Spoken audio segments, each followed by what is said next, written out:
These are 10 underrated Pokemon cards that I have in my collection. These might not be the most expensive cards, but these ones are underrated in my opinion, whether it be the art style or something cool about the history of the card.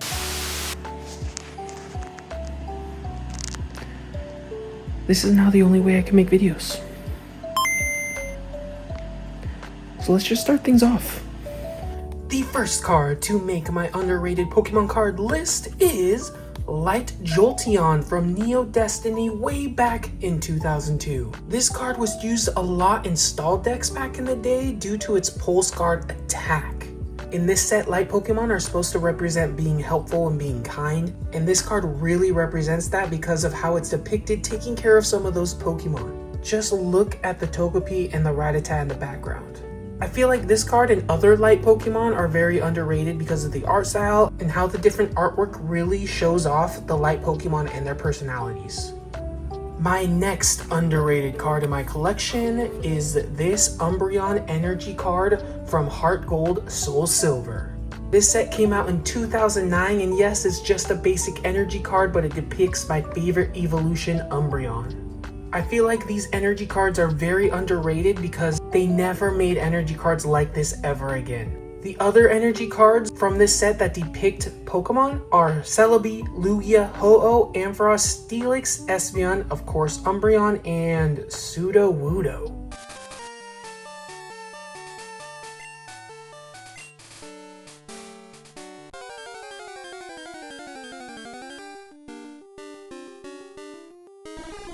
When I see this card, I always picture Gotham City with Batman in the dark.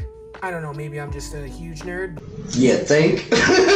Another underrated Pokemon card in my collection is Team Rocket's Eradicate from Destined Rivals.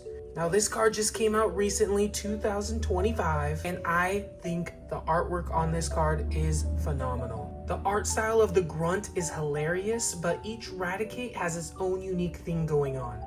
But my focus on this card is this Raticate right here that's just clinging to this whatever wire or whatever. He looks like he's really struggling. Brother, help me! My next underrated card is another card from a recent set, Journey Together Wailord. Shout out to my first Let's Play ever on this channel. 5 years ago, I did a randomized Nuzlocke of Emerald where my starter was a Wailord named Thick Boy. This is where we are going to get our first Pokemon in our starter, which will be randomized. A Wailord! Yeah, baby! I think we're gonna go with a Thick Boy. And that was probably gonna be his nickname. Wailord is also from my favorite region, Hoenn. And this card depicts what I believe to be an oblivious Wailord aimlessly floating outside Mossdeep City. And this ship up in the top corner is a really nice touch, a really cool detail. And I really do envy this Wailord simplicity. Yet another underrated Pokemon in my collection, I have Expedition Pidgeot. This Pidgeot is actually a card that I pulled back in the day from an Expedition pack, and ever since, it has been one of my favorite cards in my collection. And the Expedition set itself is the first set to have e-reader cards, which I've made a bunch of shorts on where you scan the card into an e-reader and it gives you information and stats on Pidgeot and can do a lot of other things too. You guys should go check out those shorts. But anyways, one aspect of this card I feel like makes it stand out is the contrast of colors. The fierce red of the Pidgeot contrasted against the reverse hollow normal typing. This is one of the best designed Pidgeot cards in the whole card game. I would say maybe Legendary Collection reverse hollow, but I still think this Pidgeot has the edge. But let me know in the comment section if you agree. Speaking of Kanto bird Pokemon and another card from the Expedition set, I have Fearow Reverse Hollow. Now Fearow and this Pidgeot I feel like go together very well. They are both very contrasting colors, but this Fearow has the added detail of the clouds and this art style in the background. Not to mention its fierce pose. The Expedition, Aquapolis, and Skyridge Pokemon card sets have some of the best artworks in the whole entire game, and it's because of cards like these. These two are fairly common Pokemon, but they went out of their way to make them unique and have very, very cool designs. Next, we have Kingdra from Astral Radiance. Is that a scratch on my card? No, it's just part of the card. This card is a trainer gallery card that features the dragon type 8th gym leader of Johto, Claire. The gallery art cards are very interesting and usually tell a story. I definitely get the vibes of fall from this card. It reminds me of playing all the Johto games over again. This next one is very unique. It is Starmie from the Pokemon Rumble set. This set released in 2009 and it was released the same time as Pokemon Rumble for the Wii. Pokemon Rumble was a game where you played as wind-up toy Pokemon and went on an adventure taking on boss Pokemon, and yes, you could shiny hunt in the game. People still do it to this day. This set changed some of the rules of the card game to mimic Pokemon Rumble, which make these cards very unique. All the Pokemon Rumble cards have the wind-up toy art style of Pokemon and this stamp in the corner. And in this Starmie card, you can see a wind-up toy Gyarados back there just chilling. It's not even facing toward the picture, which is kind of interesting. And Starmie is hiding behind a palm tree. I'm not gonna lie, we're getting to some of my favorite Pokemon cards now.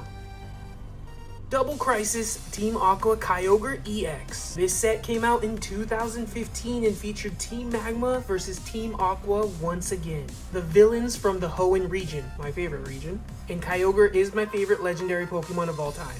This card is extremely detailed and shows off the admin of Team Aqua and their Pokemon, and it also pairs with Team Magma's Groudon EX. Like I mentioned before, I really love the detail of this card, especially the Seviper right in the middle next to a Kyogre. Like, what is Seviper even gonna do? And last but not least, my favorite underrated Pokemon card of all time. Maybe. I don't even know. It probably is. Jungle Bellsprout.